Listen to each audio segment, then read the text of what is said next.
Hello दोस्तों। और आप सबका एक बार फिर से स्वागत है मेरे YouTube चैनल पर। और आज मैं आपके साथ शेयर करने वाला हूं एक वो चीज जिससे हम हर रोज एक्सपीरियंस करते हैं, हम हर रोज महसूस करते हैं, पर अक्सर उसे हम ओवरलुक कर देते हैं, उसे हम नज़रअंदाज कर देते हैं। और वो है हमारे इमोशंस, हमारी भावनाएं।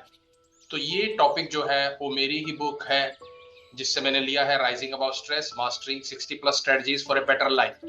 तो आज मैं आपके साथ शेयर करने वाला हूं कि कैसे हम अपनी भावनाओं को बदल सकते हैं। तो क्या कभी आपने नोटिस किया है कि जब हम गुस्से में होते हैं या हम दुखी होते हैं तो हम उस इमोशनल बहाव में आकर कुछ भी बोल देते हैं और बाद में फिर हमें रिग्रेट होता है कि काश मैं उस वक्त थोड़ा सा सब्र कर लेता, काश उस वक्त मैं ये सब ना बोलता। जी हाँ दोस्तों, ये सब हमारे इमोशंस की वजह से होता है। लेकिन हम कैसे उन अनवांटेड इमोशंस को कंट्रोल करें, तो ये आज का वीडियो उसी के बारे में है, जिसमें हम जानेंगे कि कैसे हम अपने इमोशंस को नाम देकर उन्हें अपने कंट्रोल में ला सकते हैं, उनके अफेक्ट को बदल सकते हैं। तो चलिए दोस्तों शुरू करते हैं कि हम अपने इमोशंस को नाम देकर बदलें। जी हाँ दोस्तों, आप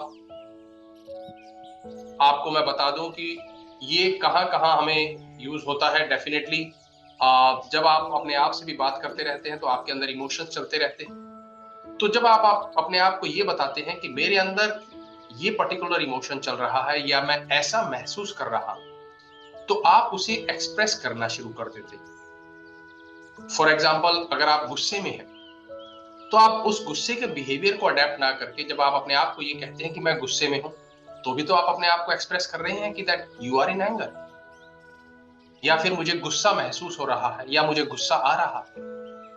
तो आप ऐसे टाइम पे उसे एक्सप्रेस कर रहे होते हैं। और इसी वजह से जब आप उसे एक्सप्रेस करते हैं, वर्बली एक्सप्रेस करते हैं कि उस इमोशन को नाम देकर, तो आप उसे बदल भी सकते हैं। जी हाँ दोस्तों, आप अपने इमोशंस को, भावनाओं को नाम देने से होता क्या है, बेसिकली जो हमारे अंदर वो दबे हुए हैं, जो गहराई में है, और वो ये समझिए कि वो एक अंधेरे में पड़े हुए। तो जब आप उन्हें नाम देते हैं तो ये ठीक वैसे ही है जैसे आप उसके ऊपर एक रोशनी डाल रहे हो। वो अभी तक अंदर छुपे हुए थे, दबे हुए थे, पर जैसे ही आपने उन्हें नाम दिया, आपने उनको अपने एक उजाले की तरफ, उस दायरे में लेकर आ जाते हैं।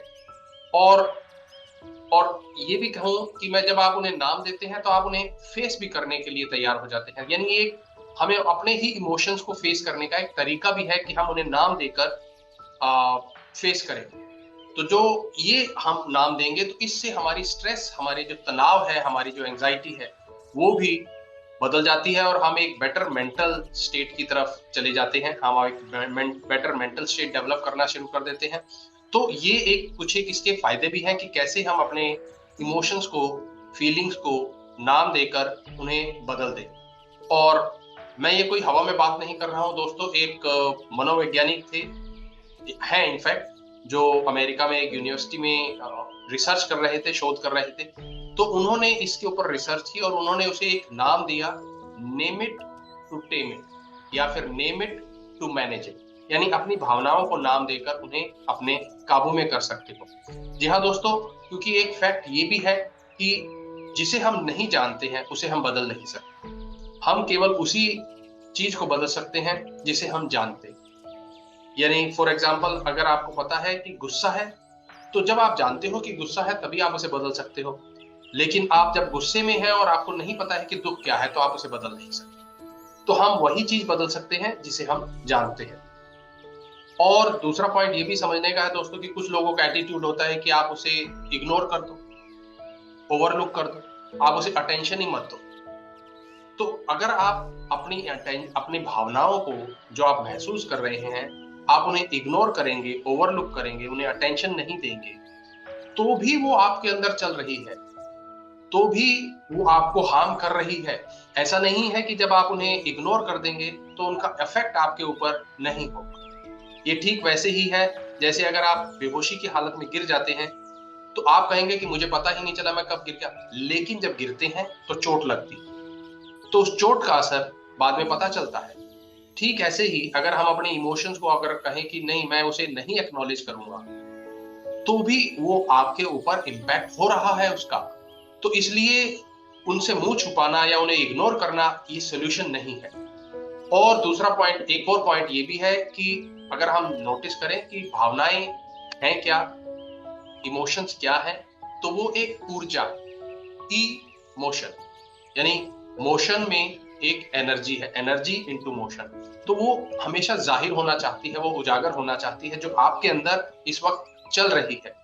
तो अगर आप ये भी समझें कि इसमें ये अगर हम उन्हें नाम दे दें कि हम उन्हें नाम देके ये कैसा महसूस कर रहे हैं, तो क्या वो हमारे कंट्रोल में आ जाएंगी? डेफिनेटली दोस्तों, जब हम अपनी उन भावनाओं को नाम दे देते हैं तो हम उन्हें कंट्रोल भी कर सकते हैं। और आप इसे एक्सप्रेस करने के लिए आप जोर से भी बोल सकते हैं, आप मिरर के सामने खड़े होकर भी बोल सकते हैं।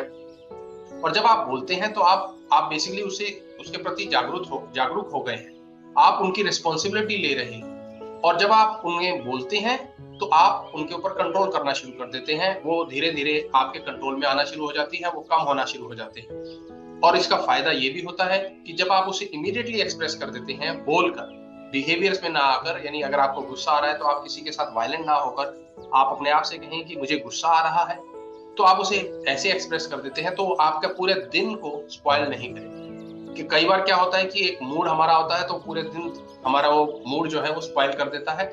तो आपका दिन भी बचा रहेगा और आप अपने कंट्रोल में भी रहेंगे।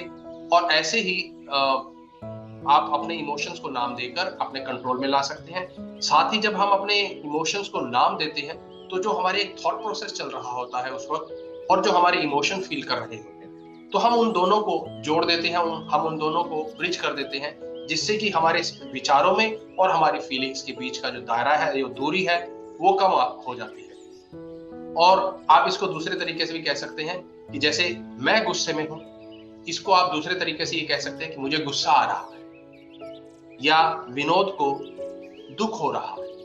तो ये एक ऐसा ही है जैसे आप अपने उस इमोशन से एक स्टेप पीछे चले जाते हैं। तो जब आप ये ऐसा करते हैं तब आप उन्हें एक दूर से देख रहे हैं, आप उनके कंट्रोल में नहीं है, बल्कि वो आपके कंट्रोल में आ गया है, क्योंकि आपने उससे एक दूरी बना ली।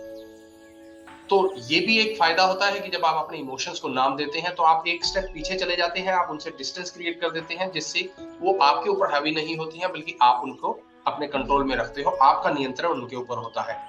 और ये भी जानना जरूरी है दोस्तों कि जो भी इमोशंस होते हैं, जो भी फीलिंग्स होती हैं, वो जैसे मैंने बताया कि एनर्जी इनटू मोशन, तो टेम्परेरी होती हैं, वो फिक्स नहीं होती हैं, वो परमानेंट नहीं होती, अनलेस अनटिल कि आप उसको परमानेंट बना लें, आप उसे होल्ड करके रखें। तो आप जो भी उस वक्त महसूस कर रहे हैं, आप जब ये जान लेते हैं कि वो टेम्परेरी है, ये एक इमोशन आया और वो चला जाए, तो वो आपके अंदर एक इमोशन आ रहा है, मतलब आप उस इमोशन से कई ज्यादा बड़े हैं। तो ये ठीक वैसे ही है जैसे एक समुद्र के अंदर लहरें आती हैं, तो आपके अंदर भी ऐसे ही इमोशंस की डिफरेंट इमोशंस को आप फील करते रहेंगे, जो आते हैं और चले जाते हैं। तो यानी एक टेम्परेरी है, तो आप अपने आप को उस वक्त काम और कंपोज्ड रख सकते हैं। आप ये भी समझ सकते हैं कि इस वक्त जो आपके अंदर इमोशन चल रहा है वो आपको क्या बताने की कोशिश कर रहा है, कि आपको इसे कैसे हैंडल करना है, या आप सचमुच में आप किसी बड़ी मुसीबत में हैं, या आप सिर्फ इमेजिन ही किए जा रहे हैं। तो आप जैसे ही ये बोलते हैं, आप ये समझिए कि आपने उसको अपने कंट्रोल में कर लिया, यानी जैसे एक घुड़सवार हो जाता है, तो आप उसके ऊपर सवारी कर रहे हैं।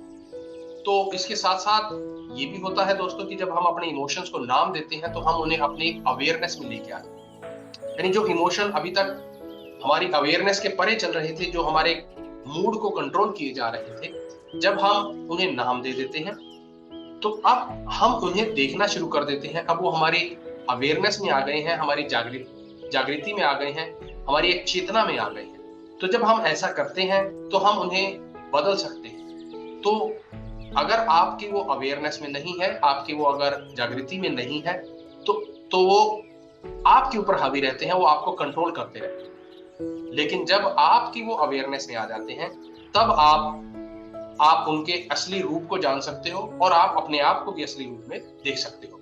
तो ये जो नई अवेयरनेस होती है कि आपके अंदर ये इमोशन चल रहा है, ये इमोशन ही आपको ये अवेयरनेस ही आपको उस इमोशन से बाहर लाने में हेल्प करती है। और आप देख सकते हैं कि फिर आप इस वक्त आपको उस इमोशन के जो आपके अंदर चल रहा है उससे कैसे रिएक्ट करना है या उसे रिएक्ट नहीं भी करना है। तो ये कुछ एक चीजें हैं जो आप अगर अपने इमोशंस को नाम दे दें तो ये आपके जो स्टेप्स मैंने बताए हैं आप उनसे कंट्रोल कर सकते हैं।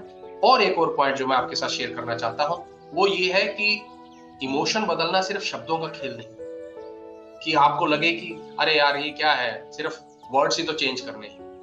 दोस्तों ये सिर्फ वर्ड चेंज करने का खेल नहीं है, ये बल्कि हमें अपने उस बिहेवियर को या उस इमोशन को बदलने का एक बहुत ही अच्छा टूल है। तो जब आप अपनी भावनाओं को, अपनी फीलिंग्स को एक्सप्रेस करते हैं बोलकर, उन्हें आइडेंटिफाई करते हैं, आप उनको क्वेश्चन करते हैं कि जो ये है क्या सचमुच है या सिर्फ मेरे माइंड ने ही कहीं ना कहीं से कोई थॉट पकड़ ली, तो आप उनके उस हकीकत को जानना शुरू कर देते हैं, आप उनकी सच्चाई को जानना शुरू कर देते हैं और आप उससे बाहर भी आ सकते हैं। तो ये हो सकता है कि कोई थॉट आपकी चल रही हो जो किसी पुराने डर की वजह से हो या कोई पुरानी समस्या की वजह से हो, लेकिन जैसे ही वो आपके आप इससे अपनी अवेयरनेस में लाते हैं, आप इसे चेंज कर सकते हैं। तो आप ये भी पूछ सकते हैं अपने आप से कि क्या ये इस वक्त, क्योंकि कभी कभी हमारा माइंड जो है ऐसी सिचुएशन में ऐसे इमोशन क्रिएट कर देता है जो अनवांटेड होते हैं। तो जैसे ही आप इन्हें अपनी अवेयरनेस में लाते हैं, आप अपने आप को क्वेश्चन भी कर सकते हैं कि क्या इस वक्त जो मेरे अंदर ये फीलिंग चल रही है, जो इमोशंस चल रहे हैं, वो मेरे काम के हैं, मेरे लिए हेल्पफुल है या अनहेल्पफुल है। ये वो मुझे आगे बढ़ने में मदद कर रहे हैं या मुझे पीछे खींचने में मुझे रोक रहे हैं, पीछे खींचकर रोक रहे हैं। तो दोस्तों ऐसे जब आप क्वेश्चन करेंगे तो इससे उन इमोशन की इंटेंसिटी भी कम हो जाएगी और उन्हें नाम देने के बाद आप उनसे एक कदम आगे बढ़ जाते हैं। आप उनके ऊपर क्वेश्चन करना शुरू कर देते हैं और आप ये भी सोच सकते हैं कि ठीक है, अगर ये अनवांटेड इमोशन है मेरे लिए, तो मेरे लिए कौन सा वांटेड इमोशन है। तो आपके पास एक ऑप्शन, बेटर ऑप्शन भी आपके पास अवेलेबल हो जाता है। तो ये कुछ एक टेक्निक्स हैं, अगर आप इन्हें अप्लाई करेंगे तो आप अपने इमोशन के कंट्रोल में नहीं रहेंगे, आपका एक स्वयं के प्रति एक काइंड एटीट्यूड हो जाएगा, आपका एक सेल्फ कंपैशन वाला, सेल्फ लव वाला एक एटीट्यूड आ जाता है और इससे आप अपने आप को एक बेहतर पर्सनैलिटी में डेवलप कर सकते हैं और आप ये समझ सकते हैं कि ये भावनात्मक उतार चढ़ाव जो है वो आपके अंदर चल रहा है, लेकिन वो आपको कंट्रोल नहीं कर रहा है, आप उन्हें कंट्रोल कर रहे हैं। और ऐसे में आप अपने आप के साथ एक काइंडनेस के साथ साथ एक मैच्योर लेवल वाला जो एक ट्रीटमेंट होता है वो करने लग जाते हैं। आप अपने आप को सेल्फ सैबोटाज नहीं करते। तो उम्मीद करता हूं दोस्तों कि ये जो मैंने आपके साथ शेयर किया ये आपके लिए हेल्पफुल है और ऐसे ही और भी बहुत सारी टेक्निक्स हैं जिन्हें आप मेरी इस बुक से, राइजिंग और stress mastering 60+ strategies for a better life, को लेकर आप अपनी लाइफ की जर्नी को जो है एक नया मोड़ दे सकते हैं। और इसे खरीदने के लिए लिंक भी आपको इस डिस्क्रिप्शन में मिल जाएगा। और अगर आपको ये वीडियो अच्छा लगा हो दोस्तों तो प्लीज इसे लाइक करें, शेयर करें और मेरे चैनल को भी सब्सक्राइब करें। Thank you so much.